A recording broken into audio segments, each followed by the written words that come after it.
Hola compañeros y compañeras. El título de la presente investigación se denomina Naturalización del patriarcado en la sociedad, específicamente en el país de Sudán, que como ya conocemos desde hace ya varios años tiende a ser un territorio conflictivo, en donde es casi obvia la desigualdad entre hombres y mujeres. A su vez, se puede apreciar la carencia de leyes y derechos que también deberían existir para amparar a mujeres y niñas. Este trabajo, como trasfondo, tiene las más importantes ideas y conceptos tratados en el texto de José María Comafort. A manera de introducción, podemos citar a Rita Segato con su texto o escrito de reflexiones sobre las relaciones entre capitalismo y patriarcado, en donde ella explica textualmente el origen del patriarcado podría provenir del mito adánico. Este muestra una estructura que se viene repitiendo en una gran variedad de pueblos de los 5 continentes, en donde varían las formas de falta o desobediencia y asimismo el castigo impuesto hacia las mujeres. La sumisión y violencia hacia la mujer es un hecho que para la actualidad ya se refleja empíricamente sobre un esquema político-social. No obstante, la base principal por la cual se desarrolla el presente trabajo es en el periodo romano, donde la hegemonía patriarcal toma fundamental protagonismo en forma del denominado pater familia, que llega a ser la representación de autoridad y sometimiento hacia la mujer o denominada manus. Esta sociedad patriarcal se esforzaba en justificar la naturalidad de esta subordinación a cargo del hombre, tanto en el espacio privado como en el público. El poco, por no decir nulo poder de decisión de la mujer en el círculo romano y la violencia en sus diversas formas, así como la imposición de una serie de cualidades que debían ser acatadas por las manos o matronas para ser consideradas virtuosas, mas no a la misma altura de un hombre, son características que la humanidad ha venido arrastrando desde hace siglos. Si contrastamos la cultura social romana con la cultura o república de Sudán en la actualidad, podemos observar que la mujer ante la ley se sigue viendo de una forma desigual que si se tratase de un hombre, ya que si regresamos al texto de José María Comafort, podemos apreciar que la mujer o las manos en ese entonces eran juzgadas de un consenso de hombres y ellos mismos eran los encargados de decir si era culpable o inocente y en este caso si era culpable ellos tenían o el marido en este caso podía ponerle o imponerle el castigo.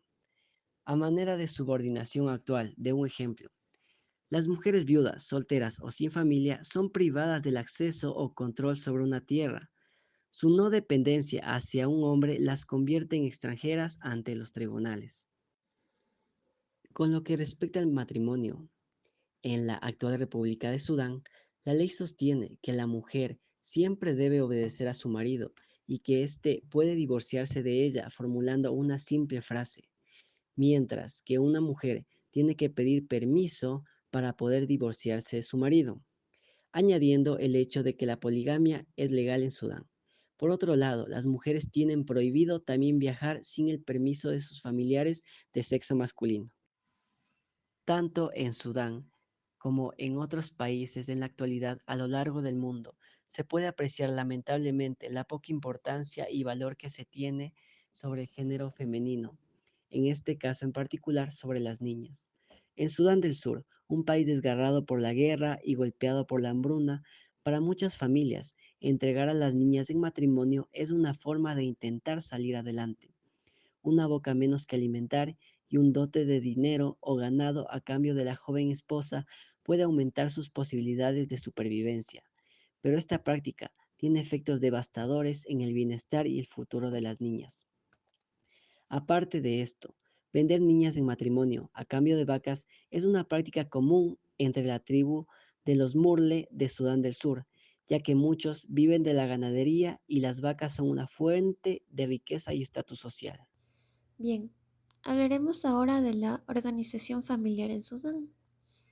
Entonces, las mujeres son en muchas ocasiones el pilar familiar en cuanto al sustento y la recolección de recursos. Si bien cualquier reequilibrio en las relaciones de poder y de toma de decisiones sobre la gestión de ingresos en el ámbito doméstico está sujeta a múltiples restricciones. Esta sujeción de la mujer se remonta desde principios de la historia, como ya lo hemos visto y lo hemos escuchado. Me parece importante recalcar también el hecho de que sean muy pocas las mujeres con un cierto nivel de formación y que accedan al mundo laboral formal, así como la ausencia por el momento de políticas públicas sobre igualdad de género, son dos factores también claves. Cuando hablamos de desigualdad en Sudán, se sabe que se da y se genera igualmente en el ámbito escolar, donde los niños son los que tienen la prioridad por parte de sus padres para incorporarse a la escuela y continuar con los estudios, mientras a las niñas se les suele asignar tareas como el cuidado de sus hermanos menores o la recolección de agua o alimentos. Entonces, sucede que abandonan con frecuencia la escuela como consecuencia de los matrimonios pactados por sus padres. Un buen ejemplo sobre este aspecto es el bajo número de niñas que finalizan la secundaria y pueden acceder a su formación posterior.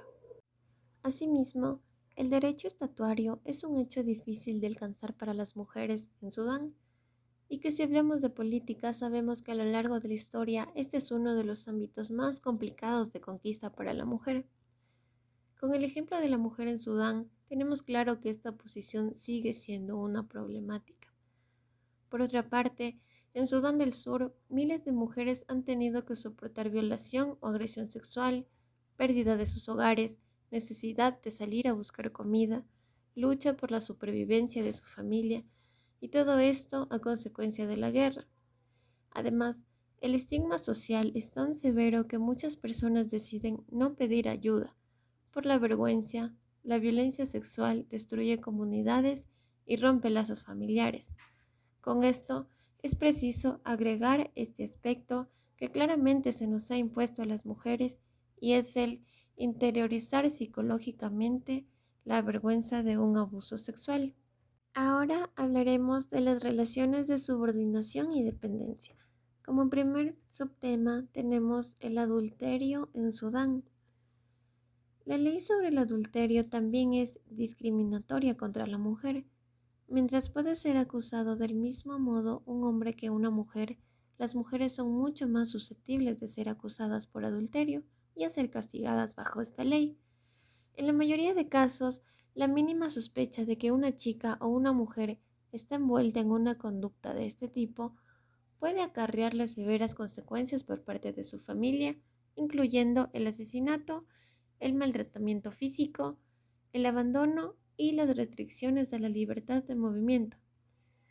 En este aspecto, Comonfort relataba que en la antigua Roma clásica, el adulterio por parte de la mujer se le consideraba falta muy grave y por ende el castigo que recibía era la muerte. El esposo inclusive podía matar a golpes a la mujer. Por otro lado, hablaremos de las mujeres como una propiedad.